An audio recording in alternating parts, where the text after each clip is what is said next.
I was 20 years old when I helped build something that should never have existed. It was late March of 1945, somewhere in eastern France. We were camped near a repair depot, waiting for orders to push into Germany. The snow had just started to melt, and everything smelled like mud and diesel fuel. I was assigned to a maintenance company back then, mostly because I'd worked in my uncle's garage before the war. Turned up knowing how to fix engines, so they put me with the mechanics instead of the rifle companies. That's where I met Sergeant Dutch Kowalski. Dutch was from Pittsburgh, about 45 years old, which made him ancient compared to most of us. He'd been a steelworker before the war, knew how to weld anything to anything. He had this way of looking at broken equipment like it had personally insulted him, and he had this idea he couldn't let go of. There was a Sherman tank in our yard, completely gutted. Took a direct hit from an 88 a week prior. The crew didn't make it. The turret was blown clean off, just a hole where it used to be. Command had written it off as scrap, but the chassis still worked, treads still turned. Dutch kept walking around it, measuring things, mumbling to himself. Then there was this naval gun. I still don't know the full story of how it got there. Some mix-up in supply chains, someone told me. It was a 5-inch deck gun, the kind you'd mount on a destroyer, just sitting there on a flatbed truck, waiting to be sent back to some depot in England. Thing was massive, had to weigh at least 2 tons. No business being in an army repair yard. Dutch looked at that gun, then looked at that tank, and I saw something change in his eyes. "Lawson," he said to me one evening, "you ever wonder what would happen if we put that gun on that chassis?" I thought he was joking. I laughed. He didn't laugh back. "I'm serious," he said. "That Sherman's hull is solid. Engine works. We got the gun. We got the welding equipment. I did the math. It could work." I told him he was crazy. Told him we'd get court-martialed. Told him it was impossible anyway. The recoil alone would rip the whole thing apart. He just looked at me. "You scared, Lawson?" I was. But I was also 20 years old and stupid and bored. And Dutch had a way of making impossible things sound reasonable. We started 3 nights later. There were 5 of us total. Dutch, me, a kid from Ohio named Perry, who could operate a crane, a welder named Santos, and a supply sergeant named Mitchell, who could make paperwork disappear.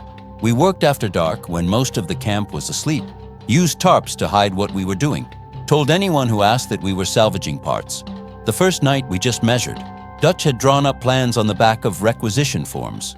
He'd calculated the weight distribution, figured out where to mount the gun so the tank wouldn't tip forward. He'd even thought about the recoil, said we'd need to reinforce the entire rear of the chassis and add counterweights. Perry thought we should quit right there, said it was insane. But Dutch just kept talking, kept showing us how it could work, and somehow we all stayed. The second night, we started cutting. Santos used a torch to remove what was left of the turret ring. The metal glowed orange in the dark, and I kept thinking someone would see us, would come over and ask what the hell we were doing. Nobody did. I think people had learned not to ask too many questions by that point in the war. By the 4th night, we had the gun positioned. Perry had used the crane to lift it, and we'd built a temporary mounting platform. It looked ridiculous. This huge naval gun sitting on top of a tank chassis, like someone had stuck a telephone pole on a car. Dutch walked around it for an hour, checking angles, making adjustments. "It'll work," he kept saying. "It'll work." Santos started welding on the 5th night. He was good, real good. He'd been a shipyard welder before the army, and he worked slow and careful. The welds had to be perfect, Dutch said, or the whole thing would shake apart the first time we fired it, if we ever fired it. I still wasn't sure what we were even building this for. We couldn't exactly roll it into combat. Command would lose their minds. But Dutch had this look, like he was building it just to prove it could be done. Like the war had taken so much from all of us that he needed to make something, even if it was completely unauthorized and possibly illegal. We worked for 2 weeks straight. We reinforced the chassis with steel plates we borrowed from damaged vehicles. We added a crude traverse system so the gun could rotate, at least a little. We rigged up the firing mechanism, connected it to the tank's electrical system. Mitchell kept the paperwork clean, kept command from noticing the missing supplies. The thing started to look almost real. We painted it one night, just standard Army olive drab, trying to make it look official. Perry wanted to give it a name, paint it on the side like bomber crews did. Dutch said no, said the less attention we drew, the better. By early April, it was finished. It sat there in the corner of the repair yard, covered with a tarp, this strange hybrid weapon that shouldn't exist. We'd fire it up sometimes, late at night, just to make sure the engine still worked. The whole thing would shake and rattle, and I'd think about what would actually happen if we tried to fire that gun. Dutch wanted to test it. I told him absolutely not. Told him we'd already pushed our luck far enough. But he'd put 2 weeks of his life into this thing, and he wanted to know if it worked. We found a field about 2 miles from camp, drove the thing out there before dawn one morning, just Dutch and me. The tank moved slow, real slow, weighed down by that massive gun, but it moved. Dutch loaded a shell. He'd gotten it from somewhere, I never asked where. He aimed at a burned-out German truck about 300 yards away. "Get ready," he said. I climbed out and stood about 50 feet back. I wasn't going to be inside that thing when it fired. Dutch pulled the trigger. The sound was unbelievable. Not just loud, but physical. I felt it in my chest, in my teeth. The whole tank rocked backward, treads digging into the mud. Smoke poured out of the barrel.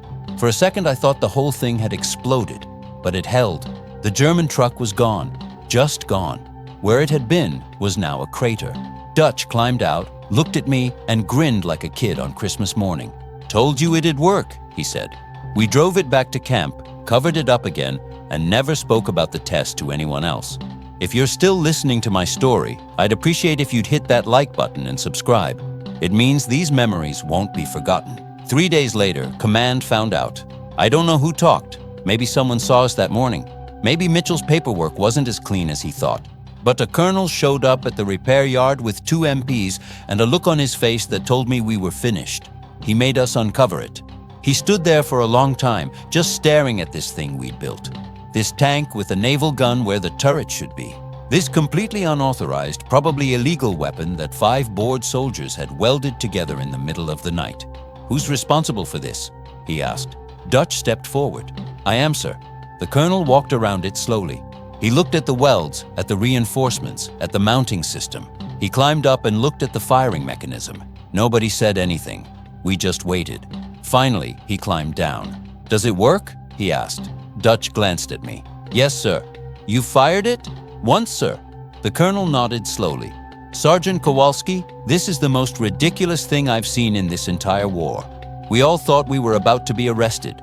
It's also," he continued, "exactly the kind of crazy that might actually be useful." Turned out, Command had a problem. We were about to push into a heavily fortified area near the German border.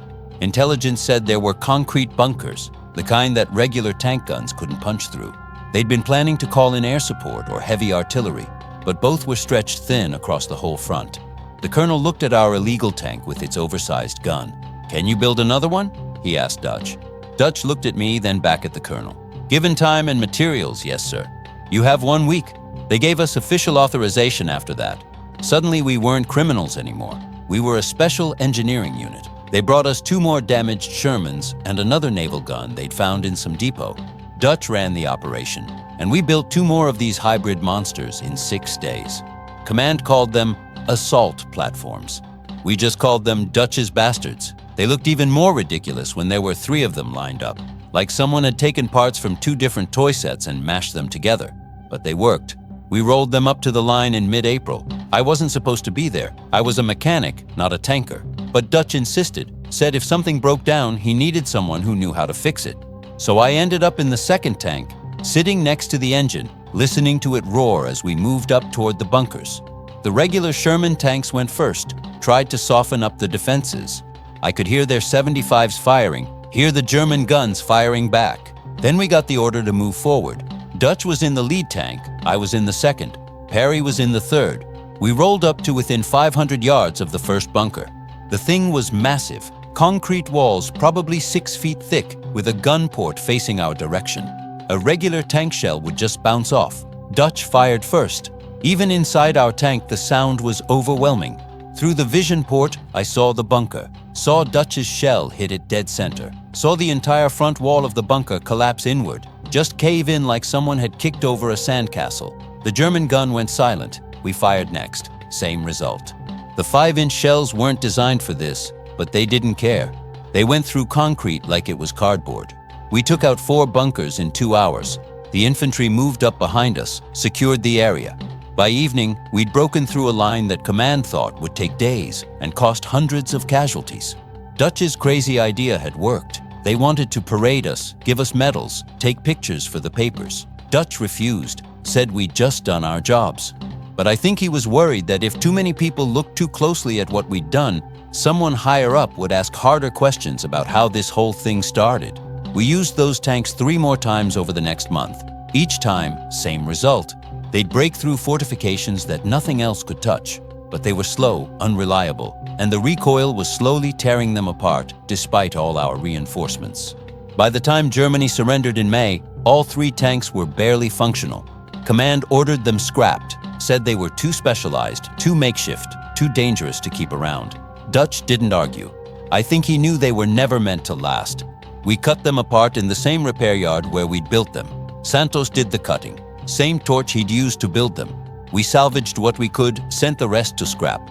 Within a week, there was no evidence they'd ever existed. No official records either. The whole program had been so improvised, so off the books at the start, that nobody had documented it properly. There were some after-action reports that mentioned heavy assault platforms, but no details, no specifications, no names. Dutch went home to Pittsburgh in July. Santos went back to California. Perry went to Ohio. Mitchell stayed in the Army, made it a career. I went back to Michigan, back to my uncle's garage. I never saw any of them again. For years, I didn't talk about it. When people asked about the war, I told them I was a mechanic, fixed trucks and tanks, nothing special. Nobody wanted to hear about welding unauthorized weapons together in the middle of the night. They wanted to hear about battles and bravery, and I didn't have those stories. But I kept thinking about those tanks, about Dutch and his crazy idea. About 5 guys who decided to build something impossible because they were bored and angry and wanted to prove they could. About how it actually worked, how it actually saved lives, how it might have changed the outcome of at least a few battles. About how none of it was supposed to happen. I'm 92 now. Dutch died in 1987. I saw his obituary in a veterans magazine. It didn't mention the tanks. Perry died a few years ago. Don't know about the others. I started thinking I should tell this story before I'm gone too, because it wasn't really about the tanks. It was about what we did when nobody was watching, when there were no rules and no oversight, and we just had to figure it out ourselves. When we had a problem and a crazy idea and just enough skill to make it real. The Army would call it unauthorized. A historian might call it improvisation. Dutch would probably call it making do. I call it the most important thing I did in the war, and nobody knows it happened. If you're still listening to my story, I'd appreciate if you'd hit that like button and subscribe. It means these memories won't be forgotten. There was this one moment I never told anyone about. It was during that first combat test, when we were approaching the bunkers. We were buttoned up inside, moving slow, and I was watching the engine temperature because I was terrified it would overheat from the added weight. Dutch was up front, getting ready to fire. Then we took a hit. Nothing serious, just a machine gun round that pinged off the hull. But the sound inside was deafening, and for a second I thought we were done. Thought the whole improvised mess was about to come apart, and we'd burn alive in a tank that wasn't supposed to exist. Dutch didn't even flinch. He just adjusted his aim and fired. When the bunker collapsed, he looked back at me through the interior hatch. "See, Lawson?" he said. "Told you it'd work." That was Dutch. Absolutely certain, even when he had no right to be. And somehow that certainty made the rest of us believe too. I think about that a lot now. How belief can build things. How 5 guys who believed in something impossible made it real, even if only for a few months. How that matters, even if nobody remembers. After the war, I went back to fixing cars, never worked on tanks again, never did any welding to speak of. I got married, had kids, ran the garage until I retired. Normal life, quiet life, but sometimes I'd be under a car, hands covered in grease, and I'd remember the smell of welding smoke in that repair yard. The sound of that 5-inch gun firing, the way the whole tank shook when we drove it, the feeling of building something that shouldn't exist and watching it work anyway. My son asked me once, years ago, what I did in the war. He was maybe 10 or 11. I told him I was a mechanic. He looked disappointed.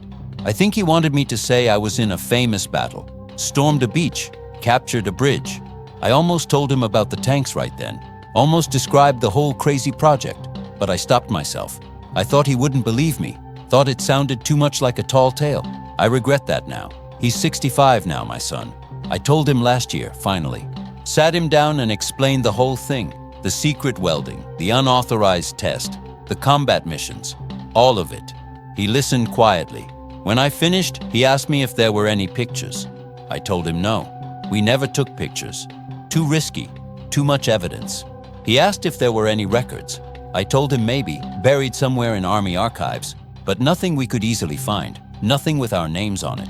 He looked at me and said, "Dad, that's an incredible story." I couldn't tell if he believed me.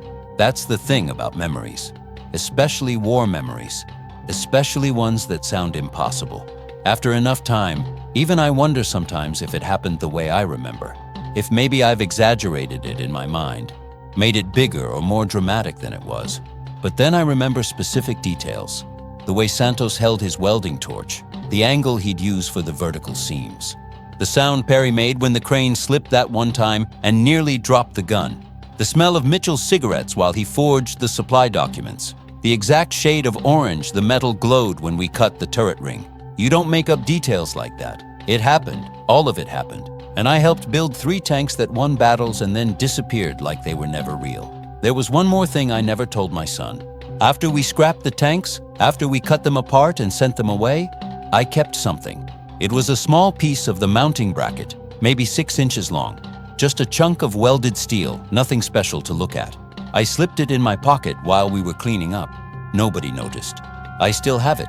It's in my workshop now, sitting on a shelf with other odd pieces of metal and old tools. My grandson found it last year, picked it up, asked what it was. I told him it was from the war. He asked if it was from a tank. I said yes. He asked if I was a tanker. I said no, not exactly. He's 17, same age I was when I enlisted. He's thinking about joining the military, maybe the Marines.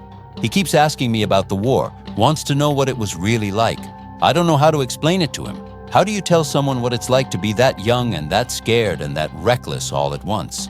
How do you describe the feeling of working on something completely insane at midnight while the world is falling apart around you?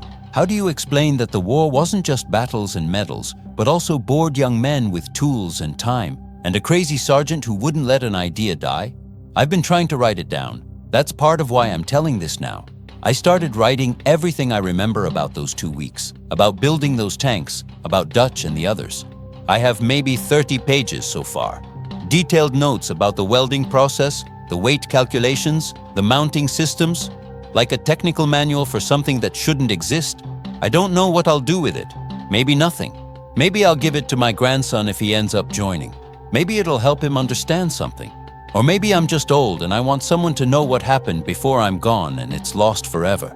If you're still listening to my story, I'd appreciate if you'd hit that like button and subscribe. It means these memories won't be forgotten. People talk about WW2 like it's all decided now, all documented and understood, like we know everything that happened. But we don't. There are thousands of stories like mine, things that happened in the chaos, away from the reporters and the official records. Improvised solutions and crazy ideas and things that worked once and then disappeared. All those little moments that don't make it into the history books. I think about the crew members who actually operated those tanks in combat. I never learned their names. They were just regular tank crews who got assigned to these weird hybrid vehicles and told to make them work. They climbed into something that looked like it was held together with hope and anger, and they drove it toward enemy bunkers. Those men had more courage than I did, and I don't even know who they were. I think about the German soldiers in those bunkers.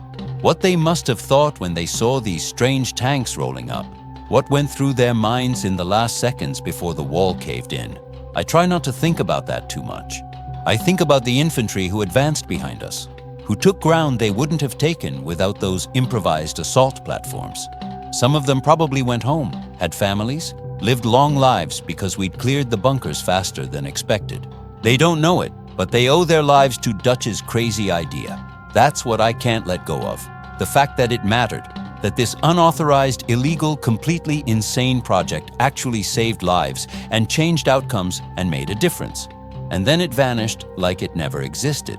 In 1989, I tried to find official records. This was before the internet, so I wrote letters. Sent them to the National Archives, to the Army Historical Division, to anyone I could think of. I described the tanks, gave dates and locations, mentioned Dutch's name and rank, asked if there were any documents, any photographs, any evidence. I got one response, A polite letter explaining that many records from field repair units were incomplete or lost. They had no information about naval guns being mounted on tank chassis. They suggested I might be thinking of a different project, like I'd imagined it. That's when I realized the story would die with us. In 2003, I found Santos. It took months. I searched online, went through veteran registries, contacted every Santos I could find who'd served in the war. Finally found him in San Diego. He was 83, living in a retirement home. I called him, introduced myself, reminded him of the repair yard in France, the welding, the tanks. There was a long silence. Then he said, "Lawson? Henry Lawson?" His voice shook. We talked for 2 hours. He remembered everything. The measurements, the welds, the test firing, all of it. He'd thought about it over the years too. Wondered if it really happened or if his memory had twisted things. "I kept a piece," he told me, "from the gun mount, just a small piece." I told him I had one too. We laughed about that. 2 old men, thousands of miles apart, both holding onto scraps of metal from tanks that officially never existed. Santos died in 2006. I got a letter from his daughter. She said he'd talked about the tanks near the end, wanted to make sure someone knew. She asked if I knew anything about it. I wrote back, told her everything I remembered, sent her copies of my notes. Never heard from her again. I don't blame her. It sounds crazy. There's a museum in Detroit that has a Dubio Waiti exhibit. I went there a few years ago with my grandson. They have a Sherman tank, restored and polished. Kids climb on it, pose for pictures. I stood there looking at it for a long time. My grandson asked if I'd worked on tanks like that. I told him yes, but different. He asked how they were different. I told him they had bigger guns. He asked if they were better. I said no, just different. Just what we needed at the time. He seemed satisfied with that answer. He took a picture of me standing next to the Sherman. I'm smiling in the photo, but I'm thinking about the repair yard, about Dutch measuring the chassis, about the sound of Santos's welding torch in the dark, about tanks that looked nothing like this polished museum piece. I wonder sometimes if I should try harder to document this. Contact a historian, make a formal statement, really push for recognition, but recognition for what? For building unauthorized weapons? For jury-rigging naval equipment onto army vehicles? For violating probably a dozen regulations? Dutch never wanted recognition. He just wanted to solve a problem, wanted to build something that worked. Maybe that's enough. I turned 92 last month, had a small party, just family. My grandson gave me a book about Wabi-Witui engineering innovations. I flipped through it that night, read about the floating tanks, the hedgerow cutters, the armored bulldozers. Nothing about naval guns on tank chassis, nothing about 3 improvised assault platforms that broke through German lines in the spring of 1945. Nothing about Dutch or Santos or Perry or Mitchell. Nothing about me. That's fine. That's how it is. But I wanted to tell this story while I still could. Because it happened. Because it mattered. Because 5 guys who weren't supposed to build anything built something that shouldn't have worked but did. Because Dutch believed it was possible. If you're still listening to my story, I'd appreciate if you'd hit that like button and subscribe. It means these memories won't be forgotten. I have nightmares sometimes. Not about the tanks, about what came after. We advanced into Germany in late April. The repair unit moved with the front lines, setting up in different towns every few days. We'd fix vehicles, send them back to combat, move forward again. I saw things in those towns, things I can't talk about easily. Bodies in the streets, civilians who'd been caught in the fighting, children's toys in the rubble, a piano lying in the street, keys scattered everywhere. And I remember thinking how someone used to play that, used to make music. The tanks seemed less important after that. Dutch didn't talk much those last few weeks. He'd work on engines, give orders, but the enthusiasm was gone. Like building those assault platforms had used up something in him, and there wasn't anything left. The last time I saw him was in early May, just before Germany surrendered. We were in a depot somewhere in Bavaria. The war was clearly ending. Everyone could feel it.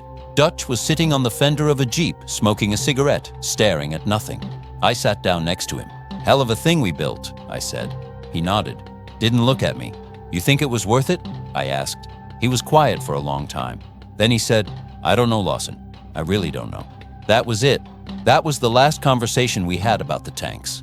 A week later, the war ended. Another month after that, I was on a ship home. Dutch stayed in Europe a bit longer, part of the occupation forces. By the time he got back to the States, I was already in Michigan, already trying to forget. I think about that conversation sometimes. about the doubt in his voice. Dutch, who'd been so certain, so absolutely sure it would work, suddenly uncertain about all of it. Maybe he'd seen the same things I had, the cost of winning, the price of breaking through those bunkers and advancing those miles. Maybe he wondered if 3 improvised tanks really made enough difference to matter against all that destruction. I don't have an answer. I know those tanks worked. I know they broke through fortifications and probably saved lives. I know they were brilliant and crazy and shouldn't have existed, but I also know the war was bigger than 3 tanks, bigger than all of us. Sometimes the things we're most proud of are also the things that haunt us. My wife used to ask why I never went to veteran reunions, why I never joined the VFW, never marched in parades, never wore my medals. I told her I didn't like crowds. That was partly true. The real reason was I didn't want to talk about the war, didn't want to tell the stories everyone expected. The heroic stories, the proud stories. I had the story of 3 tanks that officially never existed, built by men who violated regulations, used in battles that barely got recorded. That's not the kind of story people want at reunions, but it's the story I have. In 2011, I had a minor stroke. Not serious, but it scared me. Made me think about time, about how much I had left. I started writing more seriously after that. Not just notes, but the whole story, beginning to end. Every detail I could remember. I wrote about Dutch's initial idea, about the first night we started cutting metal, about Santos's careful welds and Perry's steady hands on the crane, about Mitchell forging documents and keeping us safe, about the test firing in that field at dawn, about the colonel's face when he found us out, about the bunkers collapsing and the infantry advancing and the feeling that we'd actually done something that mattered, about scrapping them afterward, cutting apart our own creation. I wrote it all down. 47 pages, single-spaced, as accurate as I could make it. I gave a copy to my son, told him to keep it safe. He asked what he should do with it. I said I didn't know. Maybe nothing. Maybe show it to his kids someday. Maybe just keep it as proof that it happened. He put it in a safe deposit box, like it was valuable. Maybe it is. There's a part of me that wishes we'd taken pictures. Just one photograph of those tanks, all lined up, ready to move out. Proof they were real. But there's another part of me that's glad we didn't. Glad they exist only in memory, only in the minds of the few men who built them and used them. Makes them feel more like ours. I dream about them sometimes. The tanks, always the same dream. I'm back in that repair yard and we're building them again. But this time Dutch is young and healthy and Santos's hands don't shake and Perry's still alive. We work through the night and the morning never comes. We just keep building, keep welding, keep improving. In the dream, the tanks are perfect. They work exactly right. Every weld is clean, every calculation is precise, and nobody ever finds out. Nobody comes to tell us we're criminals or geniuses. Nobody makes us use them in combat. They just exist, perfect and secret, in that repair yard forever. That's a nice dream. Reality was messier. Reality was welding in the dark and wondering if we'd get arrested. Reality was seeing those tanks shake apart a little more with each shot. Reality was cutting them to pieces and pretending they'd never been real. But the dream is nice. I'll be 93 in November. My hands shake now when I try to write. My memory isn't what it was. Sometimes I have to check my notes to remember the sequence of events, the exact dates. But I remember the important parts. I remember Dutch's face when that first test shot hit the target. Pure joy, like a kid who'd just proven his dad wrong about something. I remember Santos concentrating on a weld, tongue sticking out slightly, making sure every bead was perfect. I remember Perry laughing when we almost dropped the gun barrel, laughing because if we'd cried, we'd never have stopped. I remember Mitchell smoking and forging and keeping us out of prison. I remember being 20 years old and terrified and excited and alive. That's what I want people to understand. The war wasn't just big battles and famous generals. It was also young men with tools, making things up as they went along, trying to survive and help and maybe do something that mattered. It was improvised and unauthorized and completely necessary. It was us building tanks in the dark because someone needed to and nobody said we could. If you're still listening to my story, I'd appreciate if you'd hit that like button and subscribe. It means these memories won't be forgotten. My grandson joined the Marines last year. He's at Camp Pendleton now, training to be a combat engineer. He called me last month, asked if I had any advice. I told him to listen to his sergeants, to learn everything he could, to take care of his equipment, because it would take care of him. Then I told him about Dutch. I explained how a 45-year-old steelworker from Pittsburgh had looked at a problem and refused to accept that it couldn't be solved, how he'd broken rules and risked everything to build something impossible, how that stubbornness, that refusal to accept limitations, had saved lives. My grandson was quiet for a moment. Then he said, "Grandpa, that's the coolest thing I've ever heard." He believed me, didn't question it, didn't doubt, just believed. That meant more to me than I can explain. I told him about the piece of the mounting bracket, told him where it was in my workshop. "When I'm gone," I said, "it's yours." He asked what he should do with it. I said I didn't know. "Keep it. Remember that it's from something that mattered even though nobody knows about it. Remember that the important things aren't always the famous things." He said he would. I believe him. I think about legacy a lot now. What we leave behind. What people remember. Dutch left 3 sons and a dozen grandchildren, left a career in the steel mills, left a Purple Heart and a Bronze Star from the war. But none of his citations mention the tanks. None of his obituaries describe what he built. Santos left his welding business to his son, left a house paid off in San Diego, left memories with his family.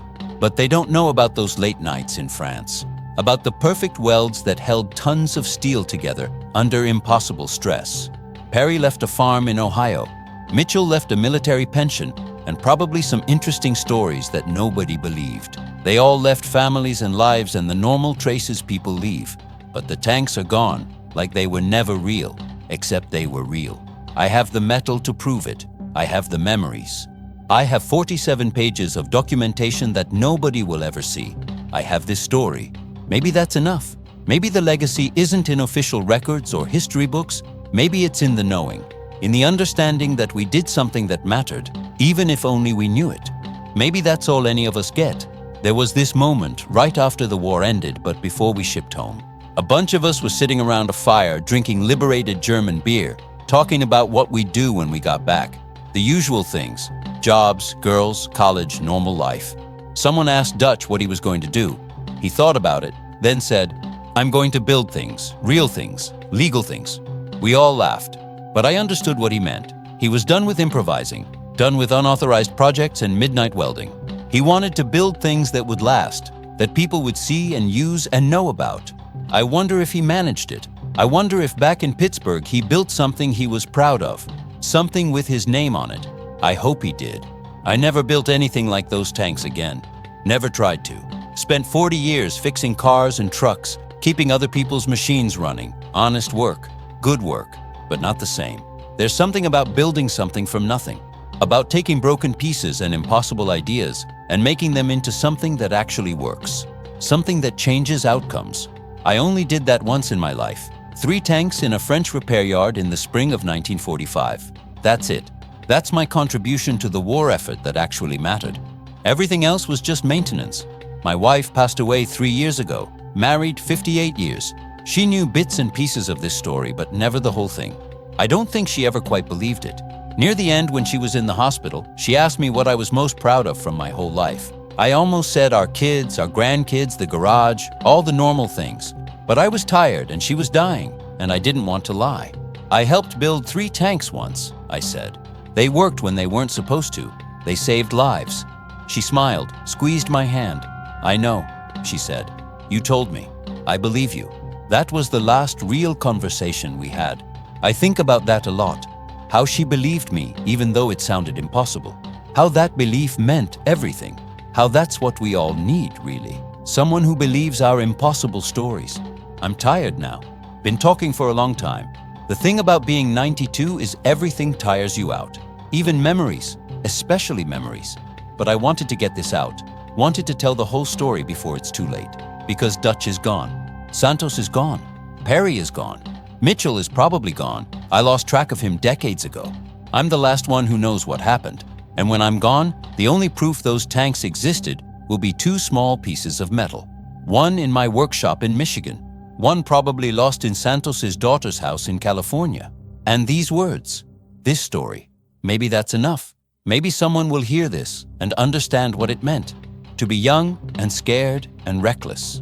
To build something impossible because someone believed it could work. To see it succeed and then watch it disappear like it never existed. To carry that knowledge for nearly 80 years. to finally let it out. I helped build 3 tanks that shouldn't have existed. They worked, they mattered, they're gone. But I remember, that's what I wanted to say. That's the story. 3 tanks, 5 men, 2 weeks in 1945. It happened, all of it happened, and now you know too. Pode continuar como roteiro Baizo 8:16I. Think about the day we moved those tanks up to the front line. It was April 16th, I'm almost certain. The sky was gray, threatening rain but never quite delivering.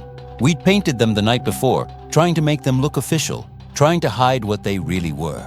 The regular tank crews showed up that morning. 3 crews, 4 men each.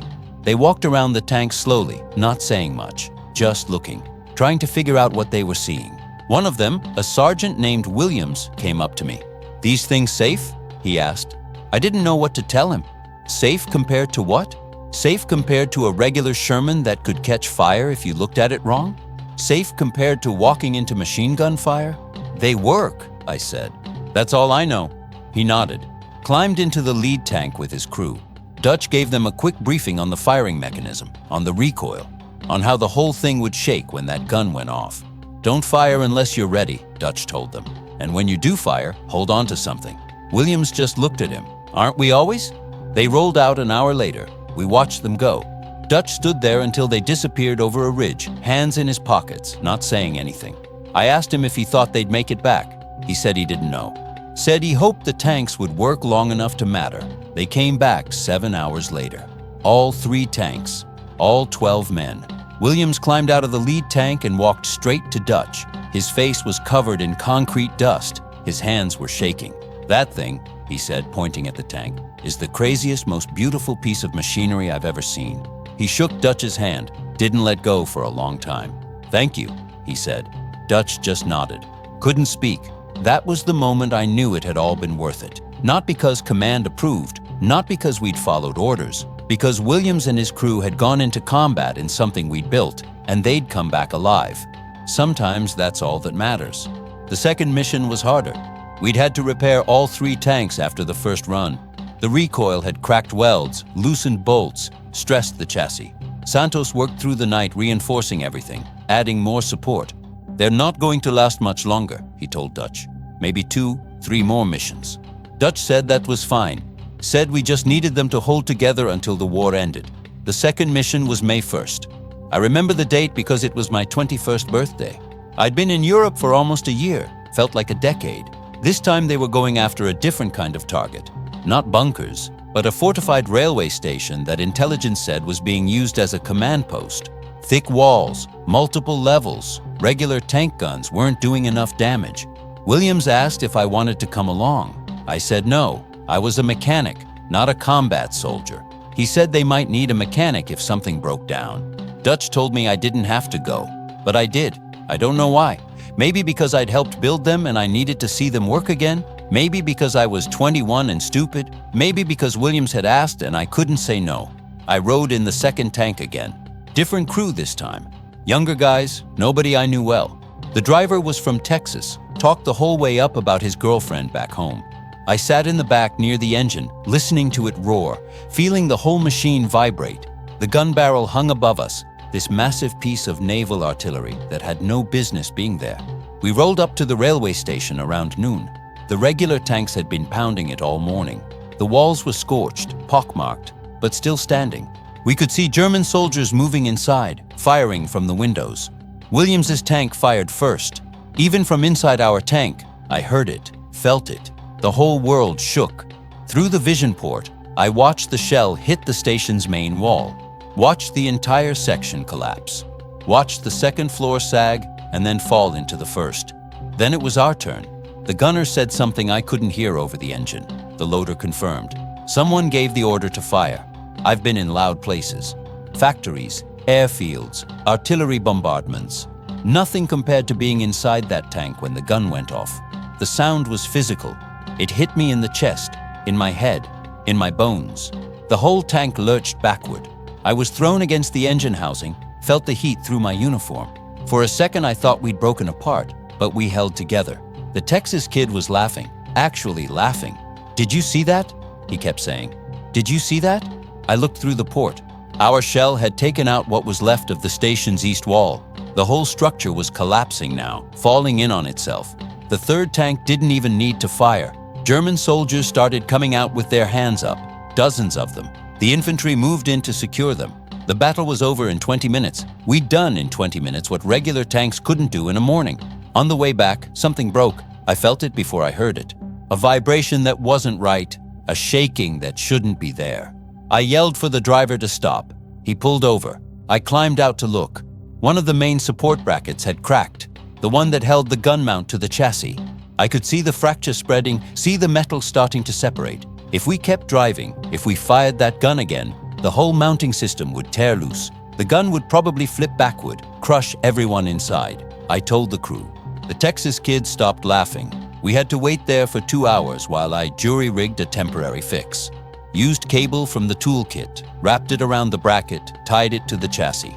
It wasn't good, but it would hold long enough to get back to the depot. Williams came back to check on us. Looked at my repair work, looked at me. "You know these things are falling apart, right?" he said. I knew. "How much longer?" he asked. I told him honestly. "Maybe one more mission. Maybe not even that." He nodded slowly. "Then we better make it count." The third mission was May 5th. Germany was collapsing by then.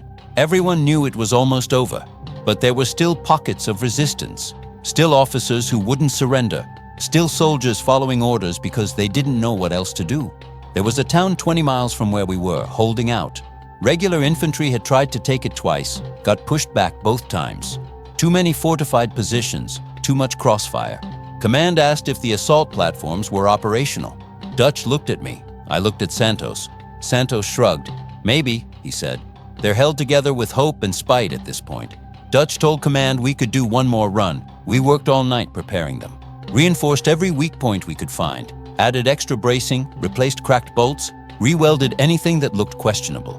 By dawn, they were as ready as they'd ever be. But I could see the stress fractures. Could see how the metal had warped from repeated recoil. Could see how the whole improvised design was past its limits. If you're still listening to my story, I'd appreciate if you'd hit that like button and subscribe. It means these memories won't be forgotten. Williams came to find me before they rolled out. "I got a bad feeling about this one," he said. I told him he could refuse. Tell command the tanks weren't safe. He said the infantry needed them. Said boys were dying trying to take that town, and if these crazy tanks could help, he had to try. I understood that. Didn't like it, but understood it. "Be careful," I said. He smiled. Little late for that. I watched them leave. All three tanks rolling slow, making sounds they shouldn't make, creaking and groaning like old men, like they were tired and ready to quit. Dutch stood next to me. "Think they'll hold?" I asked. "No," he said. "But Williams is right. We have to try." They were gone for 6 hours. We heard the firing from the depot, those distinctive booms that could only be the 5-inch guns. 3 shots from the first tank, 2 from the second, then nothing from the third. We waited. Around 3 in the afternoon, they came back. 2 tanks. Only 2. Williams climbed out of the lead tank. His face was blank, covered in dust and smoke, but blank. "Where's the third?" Dutch asked. Williams shook his head. Mounting bracket failed. Gun tore loose during firing. Crushed the gunner. I felt something cold drop through my stomach. "The rest of the crew?" I asked. "They got out. Everyone except the gunner. His name was Patterson, 20 years old. From Ohio, I think. Maybe Iowa. I'd met him once, briefly. He'd seemed like a good kid.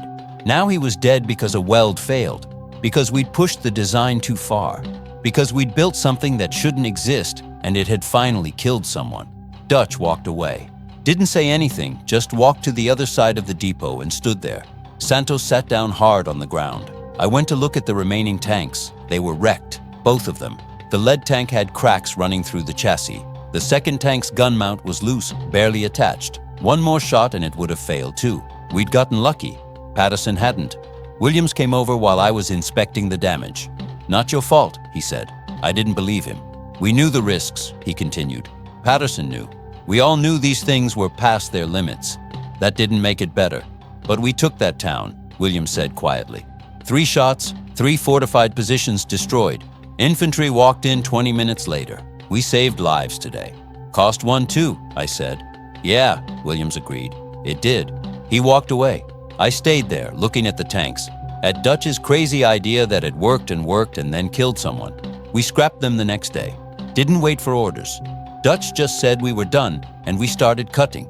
Santos did most of the work, said he'd built them, he'd take them apart. I helped where I could. Perry operated the crane. Mitchell handled the paperwork, made Patterson's death look like it happened in regular combat. Nobody talked much. We worked through the day and into the night, cut the guns free, lowered them to the ground. Cut apart the mounting systems we'd spent 2 weeks building. Cut through the reinforcements and the brackets and all our improvised solutions. By morning, there was nothing left but scrap metal and regular Sherman chassis. The guns went back to a Navy depot. The chassis went to salvage. The pieces we'd added just disappeared into piles of scrap, like they'd never existed. Germany surrendered 2 days later. I didn't feel relief, didn't feel victory, just felt tired. Williams found me the day the surrender was announced. "Patterson's family is going to get a letter," he said. "Says he died fighting for a fortified position. Doesn't mention the tanks." I nodded. "They'll think he was a hero," Williams continued. "He was," I said. Williams looked at me for a long moment. "Yeah," he finally said. "He was." That was the last time we talked about it. I've thought about Patterson a lot over the years. More than I've thought about Dutch or Santos or the tanks themselves. He died because we built something we shouldn't have built. Because we pushed it past its limits. Because we were trying to help and we weren't careful enough. That's on us. On me. I carry that. People talk about the cost of war like it's just the obvious things. The battles, the invasions, the campaigns.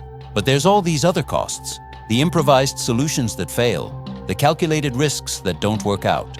The good ideas that kill people. Patterson was the cost of our good idea. I never told my son about him. When I wrote down the story of the tanks, I left Patterson out. Just said the third tank was damaged and we scrapped them all. I didn't want to admit that part, but it's true. It's part of the story. We built 3 tanks. They worked, they saved lives, and they killed a 20-year-old kid from the Midwest whose name I can barely remember. That's the whole truth. After we scrapped the tanks, Dutch changed. He still did his job, still fixed vehicles, still ran the repair depot. But the energy was gone, the certainty, the belief that problems could be solved if you just worked hard enough. I tried to talk to him once, asked if he was okay. Patterson would have died anyway, he said. Some other battle, some other way. This war kills everyone eventually. I said that wasn't the point. Then what is the point, Lawson? I didn't have an answer. He looked at me. We built something impossible. It worked. It helped. And it killed someone anyway. That's war. That's all it is. Building and breaking and dying. That was the last real conversation we had. A month later, I was on a ship home. Dutch stayed in Europe. I heard later he'd volunteered to stay to help with reconstruction. He didn't come back to the States for almost a year. By then, I was in Michigan, working at my uncle's garage, trying to forget. I did forget for a while. Or at least I pushed it down deep enough that I didn't think about it every day. But it came back, in dreams mostly. I'd be back in that repair yard, building the tanks again. But in the dreams, I knew what was going to happen. I knew Patterson would die, and I'd try to stop it, try to make different choices, but the dream would just loop and he'd die anyway. I had those dreams for years. My wife would wake me up, tell me I was talking in my sleep, saying names she didn't recognize, describing things she didn't understand.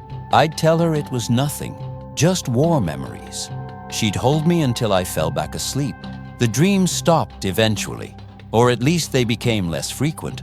Now I only have them a few times a year, but Patterson is always there, always 20 years old, always dying because of something we built. I tried to find his family once. This was in the 90s, after my wife asked me why I never talked about the war. I went through records, contacted the VA, searched for Pattersons who'd lost sons in Wetus, found 3 possibles, wrote letters to all of them. None of them wrote back. Maybe they'd moved, maybe they'd died, maybe they didn't want to hear from strangers asking about their dead son. I don't know, but I tried. I wanted them to know he'd been brave, that he'd volunteered for a dangerous mission, that he'd helped take a town and save lives, that he mattered. Even if I couldn't tell them the whole truth. If you're still listening to my story, I'd appreciate if you'd hit that like button and subscribe. It means these memories won't be forgotten. I'm 92 years old now, and I've had almost 80 years to think about those tanks.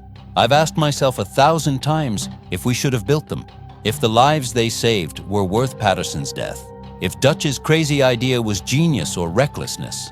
I don't have answers. What I know is this: we were young and we were trying to help. We saw a problem and we tried to solve it. We used the tools we had and the skills we knew, and we built something that shouldn't have worked. And it did work, for a while. It saved lives. I believe that. Williams told me they took positions with those tanks that would have cost dozens of infantry lives, maybe hundreds, but it cost Patterson. Is that a fair trade? Is that acceptable math? I don't know. The generals make those calculations every day. Send 100 men to take a hill because it'll save 1,000 later. Bomb a city to end a war. Trade lives like currency. We did it too, I guess. Just on a smaller scale, in a repair yard in France, with welding torches and stolen equipment. We traded Patterson's life for the lives of soldiers we'd never meet. I don't know if that was right, but I know we tried. I know we didn't set out to hurt anyone. I know Dutch believed we were helping. I know Patterson volunteered, knew the risks, climbed into that tank anyway. Maybe that's all that matters. Or maybe it doesn't matter at all. I've been telling this story for a while now. My voice is getting tired. My throat is dry. But I'm almost done. There's just one more thing I need to say. I kept that piece of the mounting bracket all these years. The one I took from the scrap pile. It's been on a shelf in my workshop for 79 years. I look at it sometimes. Run my fingers over the weld marks, feel the rough edges where Santos cut it apart. It doesn't look like much. Just a chunk of welded steel. Could be from anything, but I know what it is. It's from a tank that shouldn't have existed. Built by men who broke the rules. Used in battles that barely got recorded. And it failed in a way that killed a good kid who deserved better. It's a reminder of what we did, good and bad, success and failure, all mixed together in 6 inches of metal. Last month, my grandson came to visit, the one who's in the Marines now, training to be a combat engineer. He'd just finished his first month of training, was full of energy and ideas, talking about all the things he was learning, all the problems he'd learned to solve. He reminded me of Dutch. I took him to my workshop. Showed him the piece of metal. "This is from the tank I told you about," I said. He picked it up carefully, turned it over in his hands. "Grandpa," he said, "can I ask you something?" I said yes. "Do you regret building them?" I thought about that, really thought about it. "I regret that Patterson died," I said finally. "I'll regret that until I'm gone. But the tanks themselves?" I looked at that piece of metal in his hands. "No," I said. "I don't regret trying. We did what we thought was right with what we had. It worked mostly. It helped, mostly. That's all you can ever do." He nodded slowly. "When you're out there," I continued, "when you're trying to solve problems under pressure, you're going to make mistakes. You're going to push too hard sometimes. You're going to try things that don't work. What do I do then?" he asked. "You learn from it, you carry it, you do better next time, and you never forget the cost." He held the metal for a long time, then he handed it back to me. "I'll remember that, Grandpa." I believe he will. That conversation was 3 months ago. My grandson deploys next year. He'll be in a combat zone, making decisions, solving problems, taking risks, just like we did. I worry about him. Worry that he'll face impossible choices. Worry that he'll have to live with the consequences. But I also believe in him. Believe he'll do his best. Believe he'll try to help, even when it's hard. That's all Dutch was doing, all any of us were doing. Trying to help in the middle of chaos. Sometimes it works, sometimes it doesn't. Sometimes it does both at the same time. I'm tired now. Been talking for too long. But I wanted to tell this whole story. The good parts and the bad parts. The success and the failure. The brilliant improvisation and the deadly mistake. All of it. Because that's the truth. We built 3 tanks that shouldn't have existed. They worked better than anyone expected. They helped win battles and save lives. And they killed Patterson. All of those things are true. That's war. That's innovation. That's what happens when young men try to solve impossible problems with whatever they have. Dutch died in 1987. Santos died in 2006. Perry died a few years ago. Mitchell is probably gone too. Patterson died in May 1945 in a tank we built trying to help. I'm the last one left who knows the whole story. And now you know it too. 3 tanks, 5 builders, 1 casualty, multiple battles, 0 official records. That's what I did in World War II. That's what I've carried for almost 80 years. That's the story I needed to tell before I'm gone. I hope Patterson's family knows he was brave. I hope Dutch died knowing he'd helped, despite everything. I hope Santos and Perry and Mitchell had good lives and didn't carry this the way I have. And I hope my grandson learns from this. Learns to try impossible things, but carefully. Learns to push boundaries, but thoughtfully. Learns to innovate, but with respect for the cost. That's all I have to teach him, all I have to give. That, and a piece of welded steel from a tank that officially never existed. The metal is real. Patterson was real. The battles were real. The whole thing happened, every bit of it. And now it's told. I'm going to rest now. My voice is gone. My memories are tired, but they're out there now, in the world, not just in my head anymore. Maybe that means something. Maybe someone will hear this and understand what we tried to do, what we accomplished, and what it cost. Maybe my grandson will remember when he's facing his own impossible problems. Maybe that's enough. I helped build 3 tanks in the spring of 1945. They broke through German fortifications. They helped win battles. They killed a young man named Patterson. They disappeared like they never existed. But I remember, and now, so do you. That's my story. That's what I needed to say. Thank you for listening.